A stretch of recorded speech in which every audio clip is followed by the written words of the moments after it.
ہم ایک بہت بڑے المیے میں گرفتار ہیں پاکستان میں. ملت پاکستان، ہر نسل پاکستان کی گرفتار ہیں، اور وہ ایک ایسا تعلیمی نظام جسے علامہ اقبال نے خوبصورت الفاظ میں بیان کیا ہے. بہت خوبصورت انداز سے علامہ نے ذکر فرمایا ہے اپنے کئی شعروں میں، اردو میں بھی اور فارسی میں بھی، اور سب سے زیبا فارسی شعر میں علامہ نے اس حقیقت سے پردہ اٹھایا ہے. وہ شعر جو بارہا بیان کیا ہے، شاید کہیں ادھر دیواروں پہ لکھا ہوا بھی ہوگا، معلوم نہیں. علامہ کے شعر کا مفہوم یہ ہے، فارسی شعر کا، کہ آپ اگر خوشبو، ہرن کی ناف کی خوشبو پاگل کتے کی ناف میں تلاش کریں جا کر تو شاید مل جائے.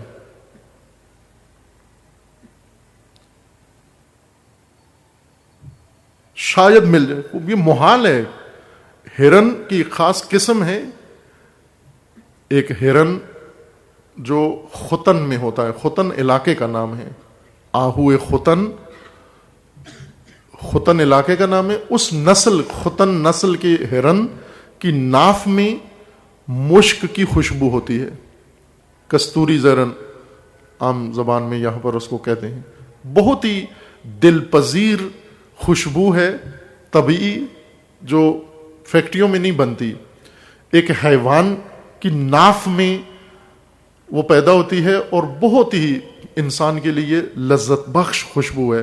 شاید ہی کوئی خوشبو ہرن کے مشک کی مانند ہو کوئی اور. بالکل طبیعی ہے، ملتی بھی ہے بازاروں میں، جعلی بھی ملتی ہے، اصلی بھی ملتی ہے، دیکھی ہوگی آپ نے. خوب یہ خوشبو علامہ اقبال فرماتے ہیں کہ اگر یہ مشک آہو از سگے دیوانے خواہ، پاگل کتے کی ناف میں بدبو ہوتی ہے. کتا ویسے نجس بدبودار ہے، اس کی پورا وجود ہی دم سے سوم تک ہر چیز اس کی پلید اور نجس ہے، لیکن خصوصاً ناف اس کی بہت گندی ناف ہوتی ہے کتے کی. علامہ اقبال کہتے ہیں کہ اگر آپ مشک آہو، یہ خوشبو ہرن کی، پاگل کتے کی ناف میں تلاش کرو تو شاید مل جائے. ہے محال لیکن ممکن ہے مل جائے، امکان رکھو. علامہ فرماتے ہیں کہ اگر آپ حجر اسود جو کعبہ میں لگا ہوا ہے، یہ بت خانے میں مندر میں تلاش کرو کہ شاید کسی مندر میں حجر اسود مل جائے. وہ نہیں ملتا، مندر میں مورتیاں ہیں، حجر اسود نہیں ہے. حجر اسود کعبہ میں ہے، لیکن علامہ اقبال فرماتے ہیں کہ شاید مندر میں حجر اسود تمہیں مل جائے.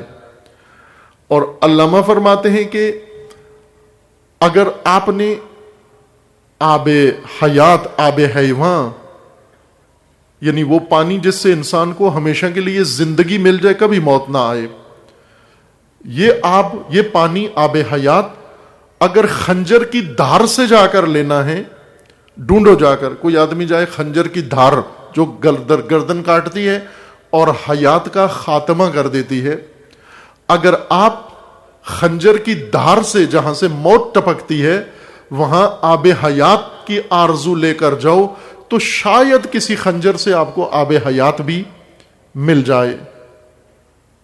آب حیوان از دم خنجر طلب، آب حیوان خنجر سے مانگو، اور مشک پاگل کتے کی ناف سے ڈھونڈو، اور حجر اسود آپ مندر میں جا کر تلاش کرو، شاید مل جائیں. لیکن عصر حاضر کے علوم سے، اس تعلیمی نظام سے سوز عشق تمہیں مل جائے، اس کی امید مت رکھو. تمہیں عصر حاضر سے تمہیں یہ چیزیں نصیب نہیں ہو سکتی. اب ظاہر ہے کہ مولانا تو نہیں ہے علامہ اقبال، یا یہ بھی نہیں کہتے چونکہ انگلش نہیں آتی تھی اس لیے ایسی باتیں کرتے ہیں. اب علامہ اقبال سے بہتر عصر حاضر کے علوم سے کون آشنا ہے؟ مغرب میں گئے، وہاں جا کر رہے، اور خود لکھا ہے کہ میں جب گلستان دانش مغرب میں گیا تو مجھے باغبانان دانش مغرب نے، اس چمن کے باغبانوں نے مجھے اپنا ہمراز بنایا ہے، اور مجھے اس چمن کی ساری سیر کرائی اور اسرار بتائے ہیں. اور میں ان کے اسرار چمن دیکھ کے بہت مایوس ہوا ہوں. اور اسی جگہ علامہ نے یہ شعر لکھا کہ خیرہ نہ کر سکا مجھے جلوہ دانش فرنگ. یہ مغرب کی دانش نے مجھے بالکل متاثر نہیں کیا، اپنا عاشق نہیں بنایا.